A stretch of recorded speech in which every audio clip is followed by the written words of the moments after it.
இயற்கை வழிபாடு வழிபாட்டின் தொடக்கமாக அமைந்தது. மேலும் அதேபோன்று வாழ்வாங்கு வாழ்ந்து மறைந்த தனது முன்னோர்களையும் தாய் தந்தையரையும் போற்றும் வகையில் மனிதன் அவர்களை தெய்வமாக வணங்கத் தொடங்கினான். மேலும் எல்லை ஓடி முடிந்தவுடன் காயம் சாதம் எனப்படும் பிரசாதம் வழங்கப்படுகிறது. குழந்தை இல்லாத பெண்களுக்கு இந்த கோயிலில் அளிக்கப்படும் காயம் சாதம் வாங்கி உண்பவர்களுக்கு குழந்தை பாக்கியம் உடனே கிடைக்கும். இந்த கோயிலில் காணப்படும் நடுக்கல்லின் மிகப்பெரிய சிறப்பு என்னவெனில், இதுவரை தமிழகத்தில் கண்டெடுக்கப்பட்ட நடுக்கற்கள் அனைத்திலும் ஓர் ஆண் வீரன் மட்டுமே காணப்படுவார்.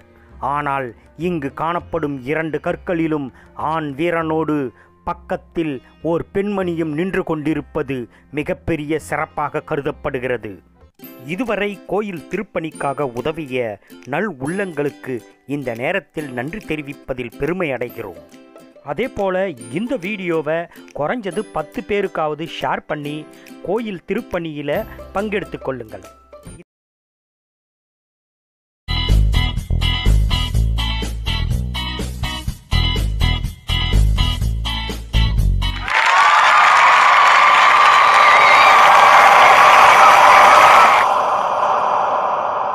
இயற்கையோடு இணைந்து தொடங்கிய மனித வாழ்வு பல்வேறு பரிமாணங்களை பெற்று வந்திருப்பதை போல நம்பிக்கை அடிப்படையில் தோன்றிய வழிபாடும் வளர்ந்தே வந்துள்ளது.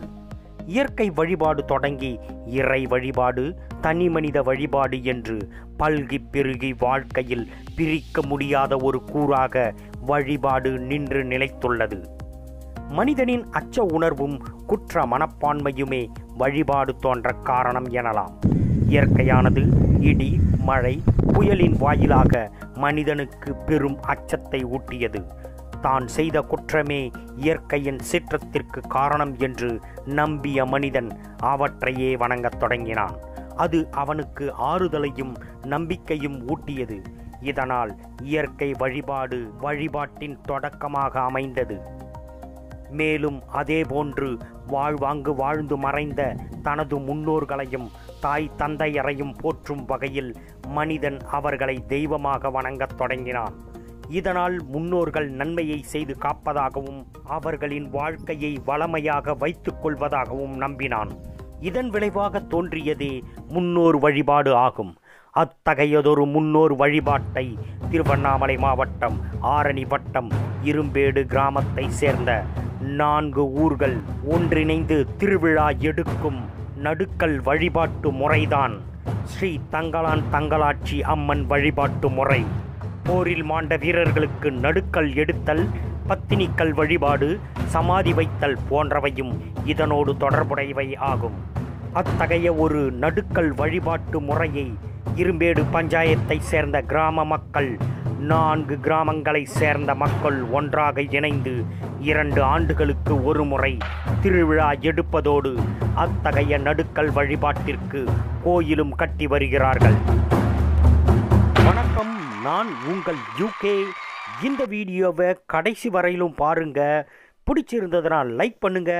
மேலும் நம்முடைய யூகே மோட்டிவேட்ஸ் தமிழ் சேனலை சப்ஸ்கிரைப் பண்ணுங்க. நாடு இனம் காத்து மாண்ட போர் வீரர்களை தெய்வமாக வழிபடும் வழக்கம் பண்டைய காலத்தில் இருந்துள்ளது. போர் வீரர்களின் வீரம், தியாகத்தை போற்றும்படி அவர்களது நினைவாக நடுக்கற்கள் நடப்பட்டு வழிபாடு நடத்தப்பட்டு வந்துள்ளது. நடுக்கற்களில் வீரக்கல், சதிக்கல், பட்டவன்கல், புலிக்குத்திக்கல், நவகண்டம், ஆயுதக்கல் என பல வகைகள் உண்டு.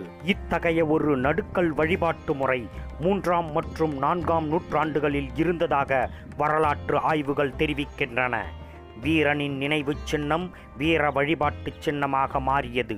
துடியன், பாணன், பறையன், கடம்பன் முதலியன 4 தொல்குடிகள் வழிபடும் தெய்வமாக நடுக்கல் கூறப்பட்டது. வரகு, தினை, கொள், அவரை முதலிய தானியங்கள் விளைந்த வன்புல காட்டுப்பகுதியில் வாழ்ந்த குடிகள் நடுக்கற்களை வழிபட்டன. தொல்குடிகள் மட்டுமல்லாது மரக்குடிகள் வாழ்ந்த சீரூர் மக்களும் மூதின் மகளிரும் வழிபட்டதை நடுக்கல் கைதொழுது பரவும் ஒடியாது என்ற புறநானூற்று பாடலின் மூலம் அறிய முடிகின்றது. அதே போன்றுதான் இங்கு காணப்படும் ஸ்ரீ தங்கலான் தங்கலாட்சி அம்மன் திருக்கோயிலில் 2 நடுக்கற்கள் காணப்படுகின்றன. ஒன்று வடக்கு நோக்கியும் மற்றொன்று தெற்கு நோக்கியும் எதிரெதிர் திசையில் அமைந்துள்ளது.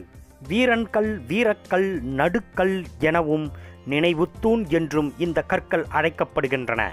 வீரயுக காலம் என்று அழைக்கப்படுகின்ற காலங்களில் ஏற்பட்ட போர்களில் விழுப்புண் பட்டு மடியும் வீரனுக்காக அவனது வீரத்தை போற்றுகின்ற வகையில், அவனது தியாகத்தினை மதிக்கின்ற வகையிலும் கல் ஒன்றினை நட்டு அதனை வழிபடுவது தமிழரின் மரபாக இருந்துள்ளதை செவ்வியல் இலக்கியங்கள் வாயிலாக அறிகின்றோம்.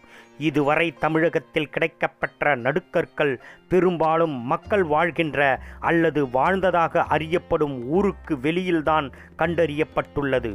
அதுபோலவே இங்கு காணப்படும் ஸ்ரீ தங்கலான் தங்கலாட்சி அம்மன் நடுக்கல்லில் 2 வீரர்கள் காணப்படுகிறார்கள்.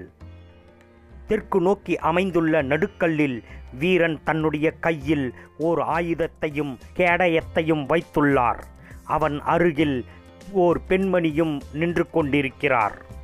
அதேபோல எதிர் திசையில் உள்ள கல்லில் ஓர் வீரன் ஆயுதத்தை ஏந்தி கையில் கேடயத்துடன் காணப்படுகிறார். அதேபோன்றே பெண்மணியும் அருகில் நடனம் புரிவது போல காணப்படுகின்றது.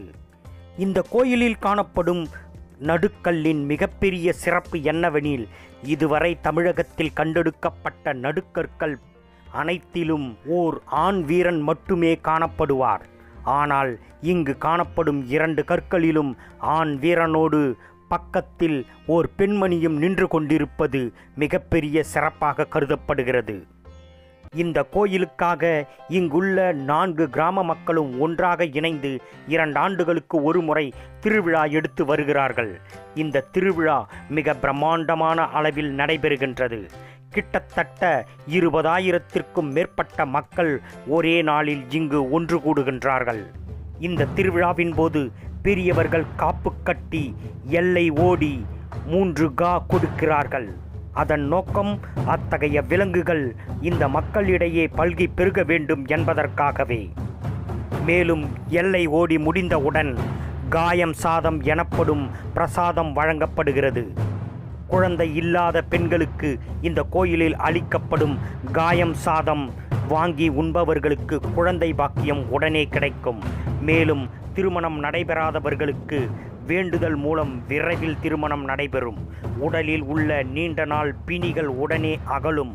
மேலும் நினைத்த காரியங்கள் உடனே கைகூடும் என்று இங்கு வசிக்கும் மக்களால் நம்பப்படுகின்றது. இத்தகைய சிறப்பு பெற்ற அருள்மிகு ஸ்ரீ தங்கலான் தங்கலாட்சி அம்மன் திருத்தல கோயில் திருப்பணிகள் தற்பொழுது நடைபெற்று கொண்டிருப்பதால் இந்த வீடியோவை பார்த்து கொண்டிருக்கும் நீங்களும் இந்த திருப்பணியில் பங்கெடுத்து கொள்ள தங்களால் இயன்ற நிதி உதவியும் பொருள் உதவியும் கொடுத்து கோயில் திருப்பணியில் பங்கு பெறுமாறு தங்களை அன்புடன் கேட்டுக்கொண்டு ஸ்ரீ தங்கலான் தங்கலாட்சி அம்மன் அருளை பெறுமாறு வேண்டிக் கொள்கிறோம்.